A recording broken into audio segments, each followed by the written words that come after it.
વાલી મહારાજાની પ્રસિદ્ધિ અને રાવણનો ગર્વ. આપણે જોઈ આવ્યા કે મહારાજ વાલી એ પરમ ધર્માત્મા છે અને જેઓ શ્રી જંબુદ્વીપ વટથી સર્વ શ્રી જિનેશ્વર દેવોના મંદિરોની યાત્રા કરે છે. સમ્યક દ્રષ્ટિ આત્માઓ પોતાને મળેલી રિદ્ધિનો ઉપયોગ આત્મકલ્યાણની સાધનામાં કરે એમાં કશું જ આશ્ચર્ય નથી, કારણ કે પવિત્ર આત્માઓને તે સ્વભાવસિદ્ધ ધર્મ જ છે. આવા પુણ્યશાળી રાજાઓની ખ્યાતિ વિશ્વમાં ફેલાય એમાં આશ્ચર્ય પામવા જેવું કશું જ નથી. પુણ્ય પુરુષોને ખ્યાતિ ફેલાવવા માટે પરિશ્રમ નથી કરવો પડતો, પણ આપોઆપ જ ફેલાય છે. એ નિયમ પ્રમાણે શ્રી વાળી મહારાજાની ખ્યાતિ ફેલાતી ફેલાતી ઠેઠ શ્રી રાવણને વાર્તાના પ્રસંગે વાનરેશ્વર શ્રી વાળી મહારાજને પ્રૌઢ પ્રતાપી તરીકે અને બલવાન તરીકે સાંભળ્યા. અર્થાત વાનર દ્વીપમાં અત્યારે શ્રી વાળી મહારાજાનું સામ્રાજ્ય ચાલે છે અને તે પ્રૌઢ પ્રતાપી અને ઘણા જ બલવાન છે. એવા પ્રકારની શ્રી વાળી મહારાજાની ખ્યાતિ રાવણે સાંભળી. પણ તે ખ્યાતિ શ્રી રાવણને સહન થઈ શકી નહીં. પોતાને જ એક મહાન તરીકે માનનાર આત્મા અન્યની સાચી પણ ખ્યાતિ સાંભળી શકતો નથી. અન્યની સાચી પણ ખ્યાતિને સાંભળવાનું ધૈર્ય માની આત્માઓનું હોઈ શકતું નથી અને એથી સારા સારા આત્માઓ પણ નહીં જેવી વાતમાં પોતાનું ભયંકર અહિત કરી નાખે છે. માન એ એક ભયંકર વસ્તુ છે. કલ્યાણના અર્થી આત્માઓને એને આધીન ન થઈ જવાય એની ખાસ કાળજી રાખવાની છે. સાચા ગુણવાનના ગુણની અનુમોદના એ તો સમ્યક્ત્વની ભાવના છે અને સાચા ગુણની પ્રશંસા એ સમ્યક્ત્વની નિર્મળતાનું એક અદ્વિતીય સાધન છે. પણ એ અનુપમ સાધનાનો માની આત્મા સદુપયોગ નથી કરી શકતો. શ્રી રાવણ તો પોતે એમ જ માનતો કે આ પૃથ્વીમાં હું એક જ છું, મારી આગળ કોઈની પ્રશંસા હોવી ઘટે નહીં. હા, સેવક તરીકે, ખંડ્યા રાજા તરીકે પ્રશંસા ભલે હોય, પણ સ્વતંત્ર રાજા તરીકે પ્રશંસા હોવી ઘટે નહીં. એક આકાશમાં બે સૂર્ય ન હોય, એક સૂર્ય હોય ત્યાં બીજો ન હોય, એક મ્યાનમાં બે તલવાર ન હોય. આથી સૂર્યની જેમ અન્યના પ્રતાપને નહીં સહન કરી શકતા એવા શ્રી રાવણ મહારાજા શ્રી વાળી તરફ શિખામણ આપીને એક દૂતને મોકલી આપ્યો.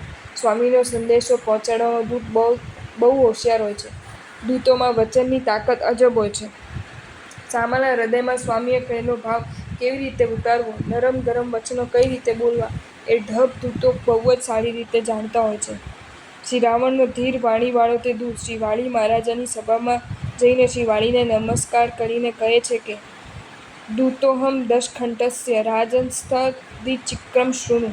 હે રાજન, હું શ્રી રાવણનો દૂત છું. આપ મારા તે સ્વામીનો સંદેશ સાંભળો. શરણરૂપ અમારા પૂર્વજ શ્રી કીર્તિધવલ પાસે વૈરીઓથી પરાભવ પામેલા તમારા પૂર્વજ શ્રીકંઠ શરણ માટે આવ્યા હતા. પોતાના સસુર પક્ષના તે શ્રીકંઠને દુશ્મનોથી રક્ષણ આપીને તેમના વિરોહથી કાયર એવા શ્રી કીર્તિધવલે તેમને આ વાનર દ્વીપમાં સ્થાપન કર્યા હતા. ત્યારથી આરંભીને અમારી અને તમારી વચ્ચે પરસ્પર સ્વામી સેવક ભાવ સંબંધથી બંને પક્ષોમાં ઘણા રાજાઓ થઈ ગયા. એ જ પરંપરામાં તમારા પિતામાં કિષ્કિંધી રાજા થયા અને મારા પ્રપતિમાં બાપના દાદા સુકેશ નામના થયા.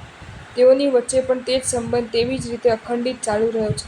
તે પછી તમારા પિતા રાજા સૂર્યયશા થયા કે જેને યમરાજાના કેદખાનામાંથી જે રીતે છોડાવેલ છે તે તેના માણસો જાણે છે અને તે તમારા પિતાને મેં જે રીતે કિષ્કિંધા નગરીના રાજ્ય ઉપર સ્થાપન કર્યા તે પણ પ્રસિદ્ધ છે. હવે હાલમાં હે વાલી, તું સૂર્યયશાના ન્યાયવાન પુત્ર તરીકે તમે થયા છો. તે કારણથી તમે પૂર્વની જેમ સ્વામી સેવક સંબંધથી અમારી સેવાને કરો.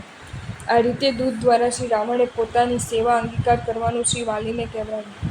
આથી કોપાયમાન થયેલા પણ અહંકારને કળીને અગ્નિવાળા શમી નામના વૃક્ષની માફક અવિકૃત આકારવાળા અને મહામનવાળા તથા ગંભીર વાણીવાળા શ્રી વાળી રાજાએ તે દૂતના ઉત્તરમાં કહ્યું કે આપણા બંનેના કુલના વિશે એટલે રાક્ષસ વંશના અને વાનર વંશના રાજાઓની વચ્ચે પરસ્પર આજ સુધી અખંડિત સ્નેહ સંબંધ છે એમ હું જાણું છું.